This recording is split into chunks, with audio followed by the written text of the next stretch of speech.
श्री घूमर समाज ट्रस्ट के पदाधिकारियों का मंच पर विराजमान का पेरेंट्स और यंग फ्रेंड्स, मैं सबको तहे दिल से स्वागत करता हूं और अभिनंदन करता हूं। सभी को मेरा सादर जय श्री। मैं यहाँ कोई सक्सेस फॉर्मूला बताने नहीं आया हूँ या कोई शॉर्टकट टू सक्सेस बताने नहीं आया हूँ। मैं अपनी जर्नी बताने आया हूँ, अपनी रियल लाइफ जर्नी जो मैंने अभी तक जी है, अभी तक अपने एंटरप्रेन्योर जर्नी में रहा हूँ। मैं एक छोटे शहर खंडवा में रहा हूँ, वहाँ मेरी परवरिश हुई है और मैं एक पारिवारिक बिजनेस परिवार से बिलोंग करता था। पर बचपन से मेरे मन में ये था कि मैं कुछ इंडस्ट्री डालूं, कुछ उद्योग स्थापित करूं। तो इसी में मेरा मन बचपन से ही लगा रहता था, मैं कुछ न कुछ प्रोडक्शन साइड में जाऊँ। फिर मुझे मौका लगा और मुझे इंजीनियरिंग करने का अवसर प्राप्त हुआ। नागपुर में जब इंजीनियरिंग करने गया तो मुझे इसी तरह से जैसे विशाल जी को बताया कि बहुत सारी अपॉर्चुनिटीज थी। जैसे मैं इलेक्ट्रॉनिक्स जाता था, सारे लोग इलेक्ट्रॉनिक्स की तरफ जा रहे थे, सारे लोग आईटी की तरफ जा रहे थे। पर चूंकि मेरा इंटरेस्ट प्रोडक्शन में था तो मैं इंडस्ट्रियल इंजीनियरिंग मैंने सिलेक्ट किया। इंडस्ट्रियल इंजीनियरिंग बेसिकली मैं आपको बताऊं, basically 50% of mechanical engineering and 50-40% of management होता है। तो ये दोनों चीजें मुझे मेरे आगे के लाइफ में यहाँ तक कि आज तक बहुत हेल्पफुल हो रही है। तो ये जो इंडस्ट्रियल इंजीनियरिंग मैंने सिलेक्ट किया वो मुझे बहुत हेल्पफुल हो रही है। और फिर मैंने जब इंजीनियरिंग करके ग्रेजुएट करके वापस मैं खंडवा आया और मैंने फादर से कहा कि पापा मैं एक इंडस्ट्री लगाना चाहता हूँ। तो पापा ने मुझे सहर्ष स्वीकार किया। उन्होंने जरा सा भी बहस नहीं किया, अपन छोटे शहर में हैं, अपन कैसे करेंगे, अपन क्या करेंगे। उन्होंने मुझे बोला तू प्रोडक्ट डिसाइड कर, तो प्रोडक्ट सही चुन, अपन करेंगे। तो ये उन्होंने जो मुझे हौसला दिया। फिर मैं प्रोडक्ट सर्चिंग के लिए बाहर निकला। मैं इंदौर में करीब 1.5 साल इंदौर में रहा, प्रोडक्ट सर्चिंग करता रहा कि क्या करें क्या ना करें, कौन सा प्रोडक्ट हमको करना चाहिए। जो प्रोडक्ट सर्च करते रहते तो थोड़ा बहुत जॉब करके भी अनुभव हासिल किया। फिर मैं प्रोडक्ट सर्चिंग के लिए मुंबई गया। इस तरह से जैसा आजकल अपने को इंटरनेट पे सब जानकारी अवेलेबल है, उस समय नहीं थी। तो अब इंटरनेट तो उपलब्ध नहीं था, जानकारियां चाहिए थी, संसाधन बहुत कम थे। तो मुंबई में वर्ल्ड ट्रेड सेंटर की लाइब्रेरी में जाके मैं घंटों व्यतीत करता था। मैं वहाँ पे देखता था कि जो वहाँ पे येलो पेजेस होती थी, अलग अलग कंट्रीज की येलो पेजेस होती थी, वो येलो पेजेस को मैं खंगालता था कि यार क्या प्रोडक्ट अपन सर्च कर सकते हैं, कौन सी कंट्री में क्या चल रहा है, वो मैं देखता था। तो प्रोडक्ट आइडेंटिफिकेशन के लिए मैंने कुछ 2-3 हम लोगों ने फादर के साथ डिस्कस करके किया क्या कुछ अपन प्रोडक्ट क्या हो, कुछ तो अपन उसको नैरो डाउन करें। तो मेरा प्रोडक्ट ढूंढना शुरू हुआ। तो उसमें हमने किया कि हम एक ऐसा प्रोडक्ट ढूंढे जो कंज्यूमेबल हो, जो खपत होती रहे और जो रिपीटेटिव सेल वाला हो, जो मैं बार बार उसी कस्टमर को बेच सकूं। मतलब मेरा कस्टमर एक्विजिशन कॉस्ट एक बार लग जाए, पर मैं उसी कस्टमर को बार बार प्रोडक्ट बेच सकूं, जो सबको यूज करता हो। मतलब ऐसा प्रोडक्ट हो जो सबको यूज करता हो। तो वो एक मेरा था। दूसरा एक बहुत बड़ा विजन था कि हम एक फ्यूचरिस्टिक प्रोडक्ट पे जाएंगे, एक ऐसा प्रोडक्ट जो फ्यूचर का हो। तो इसी ढूंढ को हम ढूंढते हुए हम आगे बढ़ते गए। मुंबई ट्रेड वर्ल्ड सेंटर में मुझे कुछ जानकारी मिली, वो लेकर के मैं आगे बढ़ा। प्रोडक्ट को हम ढूंढ ही रहे थे। इतने में अभी जैसे आपने देखा होगा इंडिया में प्लास्टिक कप्स उस समय बहुत चलते थे। पुराने लोग उसको रिकलेक्ट कर पाएंगे। एक सफेद कलर का प्लास्टिक, आजकल तो ट्रांसपेरेंट प्लास्टिक का बात है, उससे सफेद HIPS का प्लास्टिक का पता, जो एक पड़पड़ करके आवाज करता था। तो वो कब चला करता था, जिसमें जो कि वहाँ पे चाय की दुकान पे, रेलवे स्टेशनों पे काफी चलता था, जो कि एनवायरमेंट फ्रेंडली नहीं था। तो हम ऐसी कुछ चीज देखते थे फ्यूचरिस्टिक हो, मतलब एनवायरमेंट फ्रेंडली हो, उस प्रोडक्ट पे हमको जाना था। इस बीच में क्या हुआ कि लालू प्रसाद यादव, श्री लालू प्रसाद यादव जी रेल मंत्री बने। उन्होंने प्लास्टिक कप्स को बैन कर दिया और तब उन्होंने कुल्हड़ को प्रमोट किया कि कुल्हड़ में चाय पी जाए रेलवे स्टेशन पर। पर हम फोर्स नहीं कर पा रहे थे कि कुल्हड़ एक बहुत अच्छा सस्टेनेबल सोल्यूशन नहीं है, क्योंकि कुल्हड़ इतनी क्वांटिटी में बनाना भी संभव नहीं था और उसका ट्रांसपोर्टेशन भी एक बहुत महंगा कारण बनता था। दूसरा, उसमें ब्रेकेजेस बहुत हो रहे थे, उसको स्टोरेज करने के लिए बहुत जगह हो रही थी। तो कुछ एक और ऐसा अल्टरनेटिव देखा जाए जो कुल्हड़ को भी मतलब वो करता हो, मतलब एनवायरमेंट फ्रेंडली हो और प्लास्टिक को भी अपने डिबेट करता हो कि प्लास्टिक वो नहीं हो, पर्यावरण हितैषी हो। तो हमने फिर एक पेपर कप्स, हमने डिस्पोजल पेपर कप्स करके हमने प्रोडक्ट हमारा आइडेंटिफाई किया। तो 1998 में हमने प्रोडक्ट तो फाइनल कर लिया कि चलो हमको पेपर कप बनाना है। अब इसके सप्लायर्स की सर्च करने की बारी आई। तो मुझे सप्लायर सर्च करने के लिए फिर अगेन इन्फॉर्मेशन के लिए जाना था, कहाँ से मैं ढूंढूं कि सप्लायर बने। तो मैंने फिर निखिल भाई का मुझे बहुत सहयोग मिला। मैं निखिल भाई के ऑफिस में जाके घंटों बैठता था निखिल भाई के ऑफिस में इंटरनेट सुविधा उपलब्ध थी। उस समय आपको ध्यान हो, जो अभी के बच्चे तो जानते नहीं, वो TCP/IP करके वो आवाज करके इंटरनेट जुड़ता था। आज तो आपने लगिन किया, मॉडेम से आ गया, वाईफाई से आ गया। उस समय बहुत घंटों हमको प्रयास करने पड़ते थे, फिर जाके इंटरनेट कनेक्ट होता था और हम इन्फॉर्मेशन निकाल पाते थे। तो निखिल भाई के ऑफिस में बैठ करके मैं वो इन्फॉर्मेशन गैदर करता था कि भाई कौन मशीन सप्लाई है, मुझे कहाँ से मशीन मिल सकती है। तो मैं देश विदेश के सप्लायर से कनेक्ट करता था, उनके कॉन्टेक्ट्स मिले, उनको मैंने ईमेल किया, उनसे बातचीत करी। फिर सब कुछ लिख करके पता चला, कंफर्म हुआ कि अरे यार ये प्रोडक्ट तो इंडिया में से कोई मशीन है ही नहीं, कोई मशीन सप्लाई भी नहीं है जो पेपर में बना के दे। उस समय ये मैं सोच के घबरा गया था, कभी विदेश नहीं गया था उसके पहले तक, और पासपोर्ट क्या होता है, ये वीजा कैसे मिलता है, ये इमिग्रेशन प्रोसेस क्या होती है, कुछ भी नहीं पता था। मतलब कुल मिलाकर मेरे लिए ये था कि तो बहुत मुश्किल प्रोसेस लग रही है, ये शायद नहीं हो पाएगी, फॉरेन से मशीन इंपोर्ट करना ये एक थोड़ा सा टफ लग रहा था। तो मैंने पापा के पास कहा, पापा ये थोड़ा सा प्रोडक्ट का गलत हमने चूज कर लिया, अपने को चेंज करना पड़ेगा प्रोडक्ट। पापा ने उस समय बहुत शांति से मेरी बात सुनी, उन्होंने एक ही बात की, तो घबरा मत, पासपोर्ट बनवा, हम साउथ कोरिया चलेंगे। उस समय हमने पता किया, जब निखिल के ऑफिस में बैठता था तो मुझे पता चला दो ही कंट्री में वो मशीन बनती है, या USA या फिर साउथ कोरिया।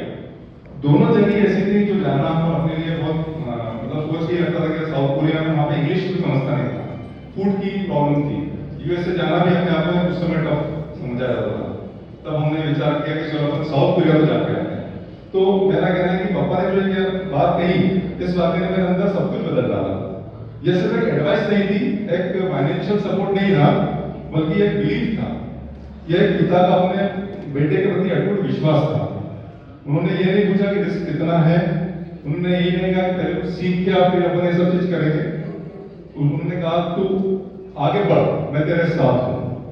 और जब पिता अपने बेटे से यह कह देता है ना, तो डर पीछे रह जाता है और हिम्मत अपने आप आने लगती है। फादर ने बहुत सपोर्ट किया, साथ में मदर ने भी बहुत सपोर्ट किया। फैमिली में हमारी नई शादी हुई थी, पूर्वी मेरी वाइफ ने मुझे बहुत सपोर्ट किया कि हाँ अपन करते हैं, कुछ नई चीजें अपन करते हैं। तो वो चैलेंजेस पर मैं यहाँ पे इंपॉर्टेंस बताना चाहता हूँ कि फैमिली ने जो मुझे उस समय सपोर्ट किया, तो मैं आज कुछ कर पाया। तो मैं पेरेंट्स से कहना चाहूंगा कि आपका एक वाक्य, सभी पेरेंट्स अपने बच्चों को जो बोलते हैं, अपना एक वाक्य, एक भरोसा, आपका यह कहना कि मैं तेरे साथ हूं, अपने बच्चे की पूरी लाइफ का डायरेक्शन बदल देगा। अगर उस दिन मेरे पापा मुझे डरा देते, अरे यार कहाँ अपन फॉरेन जाएंगे, कहाँ ये समझेंगे, अपने को तो कुछ नहीं आता है इम्पोर्ट एक्सपोर्ट, हम तो यहाँ व्यापार करते हैं छोटे गाँव में, तो कोई वहीं पे बैठ जा, तो मैं आज रिकॉर्ड जहाँ है वहां नहीं पहुंच पाता। तो ये मैं अपने परिवार को उसका श्रेय देना चाहूंगा, और मैं सभी पेरेंट्स से कहूंगा कि आप भी अपने बच्चों को इस तरह से प्रेरित करें, उनको हौसला दें, हिम्मत दें, तो निश्चित ही बच्चे लोग फ्लाइंग कलर से बाहर आएंगे। फिर हम लोग कहोगे फॉरेन में मशीन तो फाइनल कर रहे हैं, बैंकिंग की समस्या है, वो हमने सॉर्ट आउट करी। क्योंकि क्या है, अगर जब करने निकलते हैं ना, तो सपोर्ट करने लोग आ जाते हैं अपने पास। हमको LC क्या होता है, पेमेंट कैसे करना फॉरेन, वो नहीं पता था उस जमाने 1999-98 की बात है। तो हमको वो सपोर्ट्स मिले, अगर अपने ठान लिया होता ना, तो ये सब चीजें अपने को मिल जाती है। मैं वापस गया, जब मैंने तय किया था कि मशीन ऑर्डर करके, मशीन 2 महीने में मशीन रेडी हो जाएगी, तो मशीन को इंस्पेक्शन के लिए मैं खुद स्वयं जाऊंगा। मैं मशीन इंस्पेक्शन करेगा कि मुझे डर भी था, रिस्पेक्ट भी था कि पता नहीं वो क्या भर के देते हैं कंटेनर में, जो एक नॉर्मल एक छोटे से शहर में जब होते थे तो आपको सुनता था कि पता नहीं वो तो पत्थर भर के भेज देते हैं, ऐसी ऐसी कहानियां सुनने में आती थी, तो डरे हुए थे। तो उस समय मैं खुद गया इंस्पेक्शन करने कि मेरे सामने कंटेनर में मशीन लोड करवाऊंगा, मैं सील करूंगा, साइन करूंगा, उसके बाद ही कंटेनर जाएगा। मेरे सामने कंटेनर को मैंने विदा किया कि चलो ये लोड हुआ। फिर अब चूंकि इंडिया में उस समय ऑपरेटर नहीं थे, मशीन अपने आप में नहीं थी, मतलब इंडिया में हमारी तीसरी मशीन थी, और जो मशीनें पहले थी भी वो एक्सपोर्ट के लिए ही यहाँ आई थी, तो उनका मार्केट में पेपर कप्स इंडिया में दिखता ही नहीं था। तो we were third in India to manufacture paper cups. तो वो फिर हम लोगों ने देखा कि चूंकि कोई ऑपरेटर नहीं होगा तो मशीन चलाएगा कौन, तो मशीन को रवाना करके मैं वहां रुका साउथ कोरिया में, और मैंने 15 दिन वहां पे ट्रेनिंग ली, और ट्रेनिंग लेकर के फिर मैं वापस इंडिया आया। 2 मशीन से हमने कारोबार चालू किया था।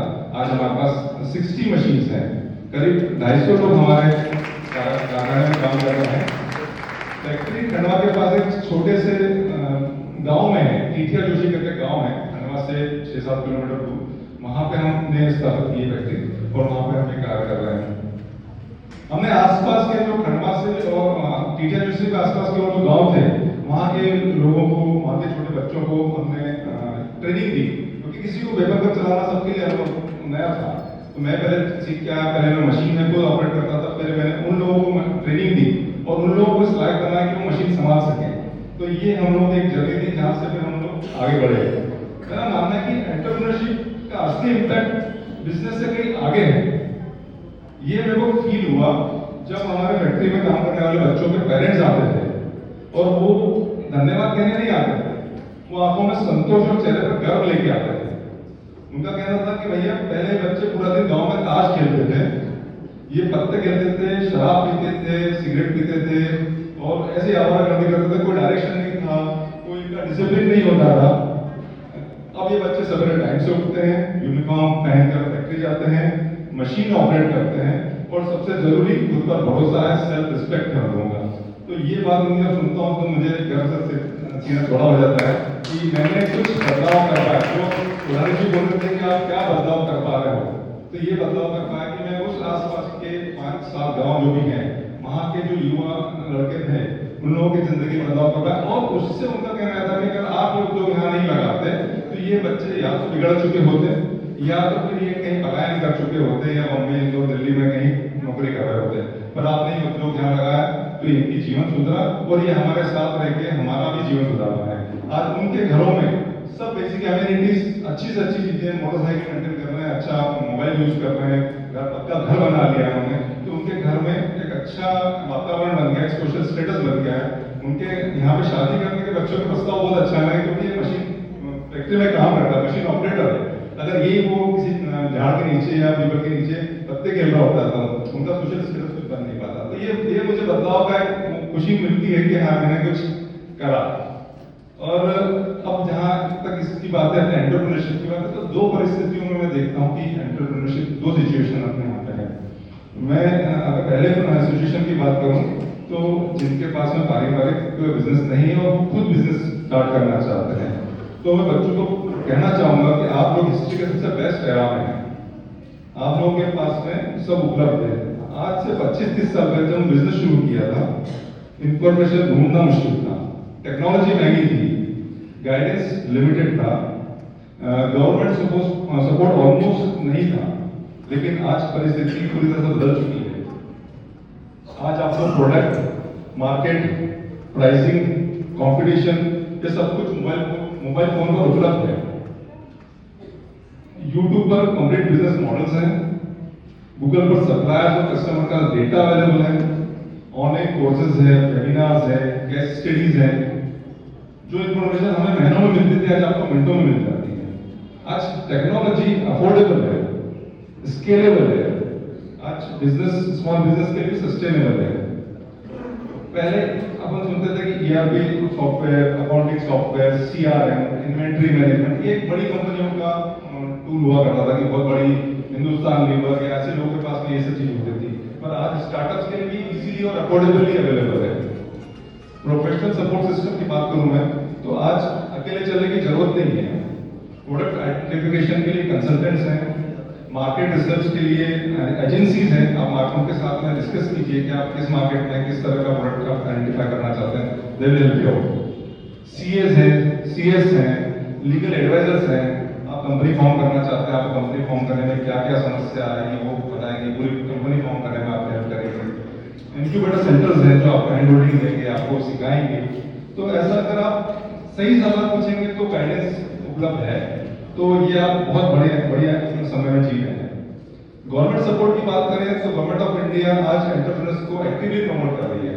स्टार्टअप इंडिया है, MSME स्कीम्स हैं, PMEGP है, प्रधानमंत्री एम्प्लॉयमेंट जनरेशन प्रोग्राम्स हैं, CGTMSE है, ये क्रेडिट गारंटी फंड स्कीम्स हैं। इसमें आपको कोलेट्रल देने की जरूरत नहीं है, आपको कोई गारंटर को रखने की जरूरत नहीं है, सरकार आपकी गारंटी लेती है। तो आपको फंड मिलना is not any more an issue.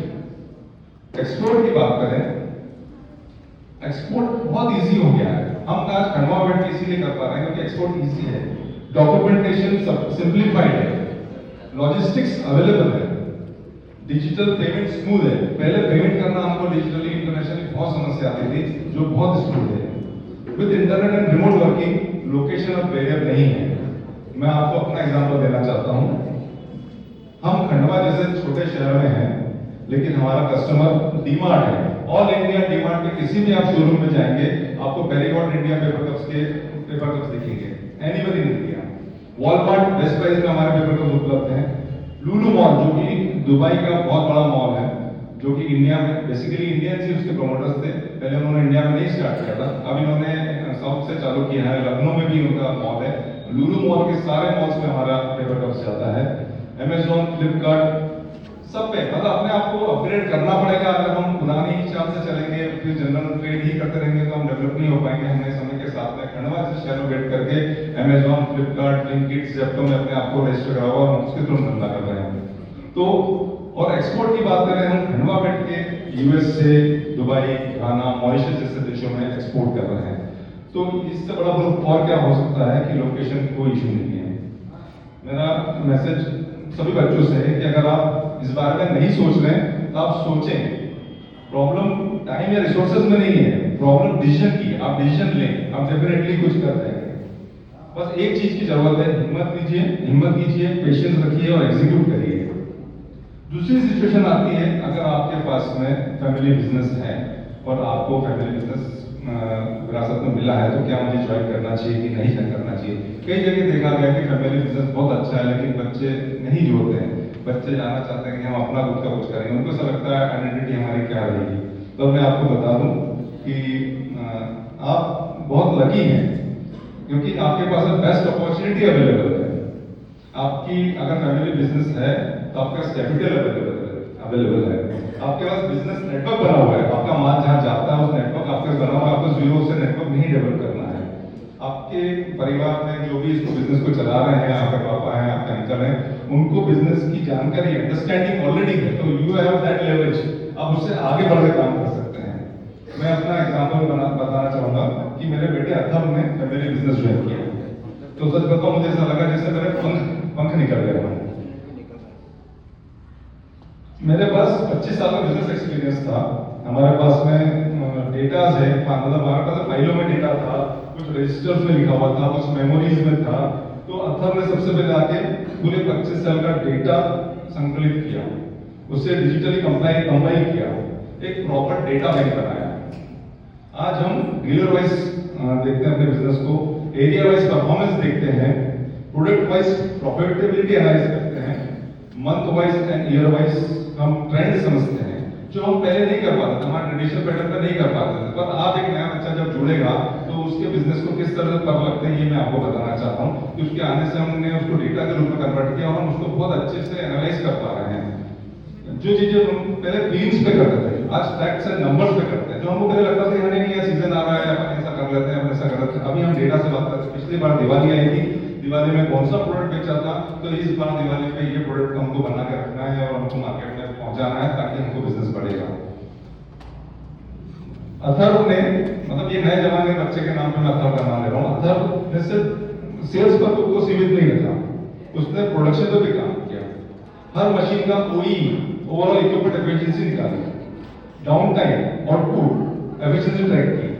पहले हम बोलते थे मशीन ठीक चल रही है, अब हम बोलते हैं मशीन 75%, 78% ओई पे चल रही है और उसे और सुधारना है। हम इसको इस तरह से डेटा वाइज देख पाते हैं। तो ये फिर इसीलिए हो पाया है कि यंग बच्चा ट्रेडिशनल बिजनेस को ज्वाइन किया, उसने उसको डेटा से देखना सिखाया, उसने पूरा बिजनेस को देखने का नजरिया बदल दिया। हम लेबर की जहां तक बात करें, हम लेबर को वर्कर्स जैसा नहीं देखते, हम उन्हें एसेट्स की तरह देखते हैं। वर्कर की एफिशिएंसी मेजर करते हैं, जहां परफॉर्मेंस में कमी होती है हम ट्रेनिंग देते हैं, ग्रूमिंग सेशन करते हैं, वर्कर्स को खुद का परफॉर्मेंस डेटा दिखाते हैं। रिजल्ट क्या हुआ, कंपनी लेबर को लगने लगा कंपनी हम पर इन्वेस्ट कर रही है, तो उनको कंपनी पे कॉन्फिडेंस आया, परफॉर्मेंस इंप्रूव हुआ और एट्रिशन कम हुआ। छोड़ पकड़ करके जाने का उनका जो मन रहता है लेबर का, वो कम हो गई। कंपनी की डेटा बेस्ड वो ग्रोथ बेस्ड हो गई है, तो वो रुकती है, लेबर रुकता है, छोड़ पकड़ नहीं करता। तो आज हम बिजनेस किसी इंसान की पर डिपेंडेंट नहीं है, ये प्रोसेस और सिस्टम से हम चल रहा है। यही डिफरेंस है ओल्ड स्टाइल फैमिली बिजनेस और प्रोफेशनल फैमिली बिजनेस में। मैसेज आप सबके लिए यही है कि अगर आप अपने बिजनेस को ज्वाइन करते हैं सक्सेसर नहीं होंगे, आप वैल्यू क्रिएटर होंगे। आप टेक्नोलॉजी समझते हैं, आप डेटा के साथ कंफर्टेबल हैं, आप सिस्टम्स बनाना जानते हैं, जो अथर ने किया वही आप अपने फैमिली बिजनेस में कर सकते हैं। अब मैं बहुत सेंसिटिव लेकिन बहुत जरूरी विषय पर बात करना चाहता हूँ, फैमिली बिजनेस में पेरेंट्स की भूमिका। मैं हाथ जोड़कर पेरेंट्स से रिक्वेस्ट करना चाहता हूँ कि प्लीज अपने बच्चों को स्पेस और टाइम दीजिए और उनको बिजनेस से परफॉर्म कर सके, ताकि वो बिजनेस परफॉर्म कर सके। आपका सोचना निश्चित ही सही है कि कैपिटल प्रोटेक्ट करने के डर से आप उसको थोड़ा सा गाइड करते हैं कि ऐसा कर ले, ऐसा कर ले, या उसका कॉन्फिडेंस ना टूटे इसलिए आप बहुत ज्यादा उससे सिक्योर फील कराते हैं। लेकिन आप उसको अगर ऐसा करते हैं तो उसको एक ग्लोरीफाइड मैनेजर बना देते हैं कि बस तू बेटा यहाँ पे, यहाँ देख सब सही चल रहा है कि नहीं, घर का चौकीदार बना देते हैं। तो उसको डिसीजन लेने का पावर नहीं देते हैं, एक्सपेरिमेंट करने का फ्रीडम नहीं देते हैं, गलती करने की अनुमति नहीं देते हैं, और हम एक्सपेक्ट करते हैं कि बच्चा बिजनेस को नेक्स्ट लेवल पर ले जाए। फैमिली बिजनेस में एक ऑनेस्ट क्लियर कन्वर्सेशन होना चाहिए, बातचीत होनी चाहिए। फर्स्ट जनरेशन सेकंड जनरेशन के जो बच्चे ज्वाइन करते हैं उनको आपस में बातचीत करनी चाहिए, उनको एक रिश्ता आइडेंटिफाई करना चाहिए। मैं यही बोलूंगा कि आज की यूथ को कि आप जरूर अपने बिजनेस को ज्वाइन करें। आपके जुड़ने से आपका फैमिली बिजनेस कई गुना बढ़ जाएगा और आपको भी सेटिस्फेक्शन आएगा कि मैंने उसमें क्या ऐड किया है। आप बेसिकली अगर आपको कोई बिजनेस है और आप उसमें आगे बढ़ रहे हैं तो आपको मेन 3 चीज पे काम करना चाहिए कि आप क्या बेहतर कर सकते हैं, क्या टाइम पास कर सकते हैं, और क्या सुविधा दे सकते हैं। ये अगर आप अपने बिजनेस में और ऐड कर देंगे तो डेफिनेटली आपका बिजनेस कहीं और ऊंचाई पर जाएगा और उसको कहीं और ले जा पाएंगे। तो मैं बच्चों को बोलूंगा, big dream big, take risk, respect your parents and become an entrepreneur. क्योंकि एक एंटरप्रेन्योर सिर्फ अपना नहीं कई लोगों का भविष्य बनाता है। धन्यवाद, जय जय हिंद।